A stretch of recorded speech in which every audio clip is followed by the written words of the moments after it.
Goik was unsurprised to Selena's response. Perhaps a bit disappointed, but not at all surprised. His respect for her had gone up a little because of it, actually. He had always believed that hard work and determination yielded the most beneficial results.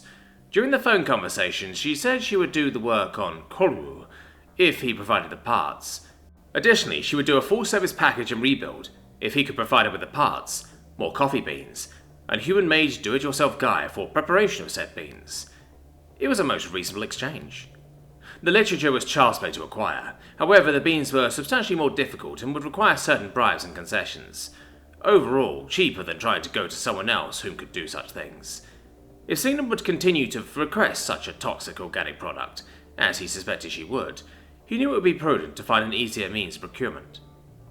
As it was, he was gathering purpose-built parts for his henchman's prosthetic and piecemeal through various means. While such things could be printed, he knew he was being watched. There were certain materials in certain quantities needed to print such a thing. Goik also held to the possibly outdated belief that purpose-built objects were superior to 3D printed ones, at least regarding electronic devices. Soon he would have all the parts, and in a few rotations, he should have more beans for which to do the trade for her services. As it was, he was hoping to acquire a certain farm from a certain individual with a bad gambling problem. The garage match was due to start in 15 rotations. While he could not pay off either contestant, he found that he did not want to, even if he could. The animosity between the two fighters was too great, and was sure to promise a truly spectacular show, regardless of who won, as they were both nearly equal. Overall, one was tougher and had a slightly longer reach, while the other was stronger and more agile. It was anyone's match, really. Thus, if Goik had decided to bet one of his many sports cars and planned to make an entrance in doing so, even if he lost, the value was inconsequential. It would only harm his pride at most. He could not wait for the blood sport to start, as he had always been rather fond of them.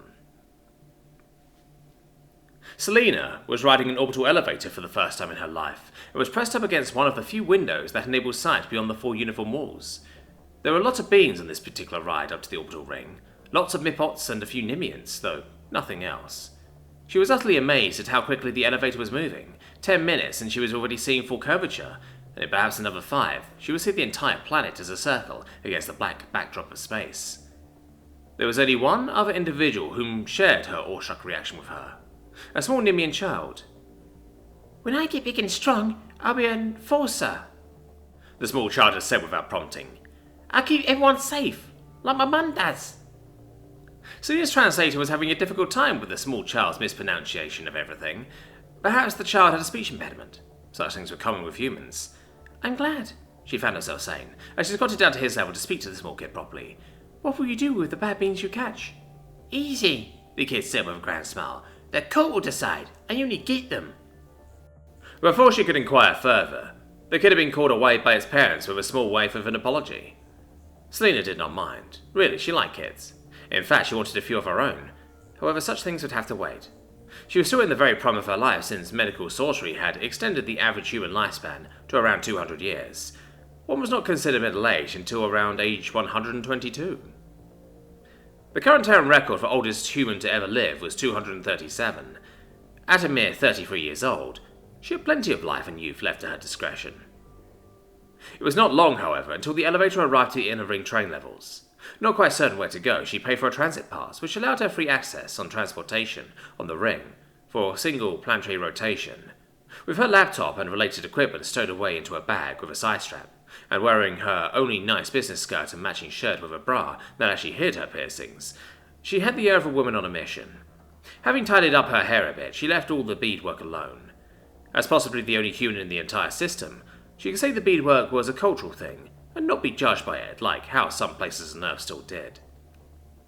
Having somehow gotten herself lost, she was looking at the map of the train route systems with her stomach tightening herself in knots due to her nervousness. To add to her anxiety of trying to make a good first impression, she was cutting it close to her scheduled appointment time. Additionally, her data plan required her to purchase an orbital data pass to use anything, including calling and messaging while aboard the ring. With such an expensive pass, she was able to navigate properly, rather than rely on the maps plastered all over the main thoroughfares and junctions. She had been hoping to avoid the extra cost. Through a quirk of chance, Selena managed to walk into the business in question precisely on time. It was the administration building of Vector Security Inc. "Hello, Senior Thomas," Selena said to the female Mipos receptionist, who wore far too much cosmetic and what her people would consider proper business attire. "I'm here for an appointment with..." She looked at her phone. "A Mr. Hukuk... I'm sorry, I simply can't say his name." "Mr. Hukuk Torpor," the receptionist replied easily. "Yes, him," Selina replied. The receptionist did something on her end, typing away at something, then said, "Oh, go on through. Down the hall, second door to the left." "Thank you, ma'am," Selina said, following the directions.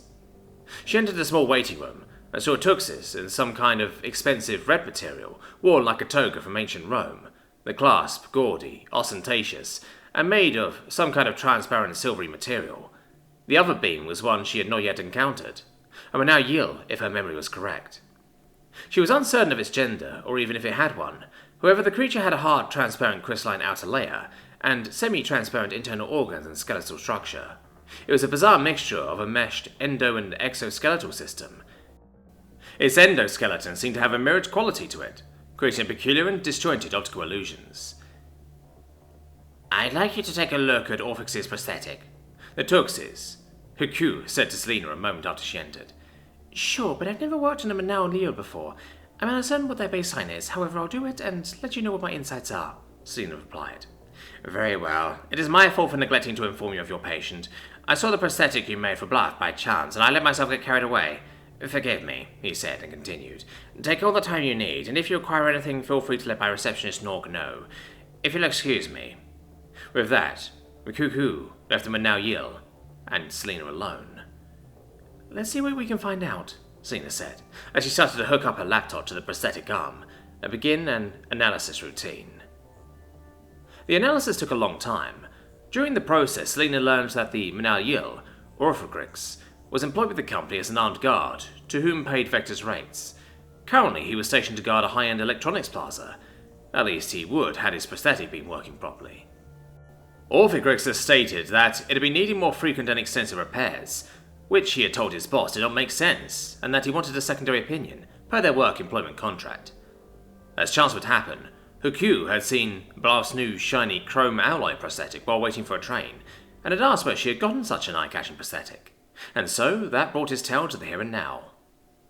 While the two had lapsed into silence, Selina looking at the readouts of the diagnostic data spooled up so far, she said to Orphagrix, "I feel you are right to be concerned.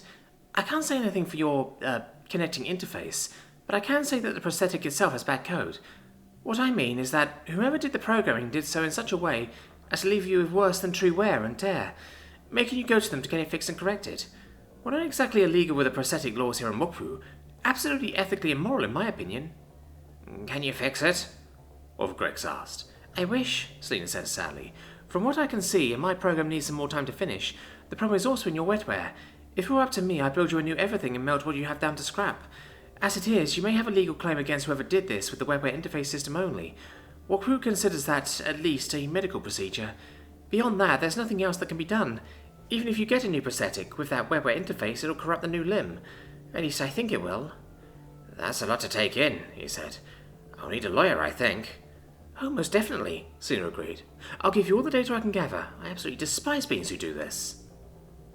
It was not long until the analysis program had completed its task, generating a digital mock-up of everything.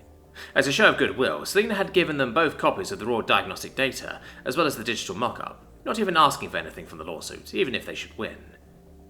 After receiving her payment, she went on to message Rutak, who was working, setting up a meeting that coincided with his lunch and promising that it was her treat as Huku had paid extra.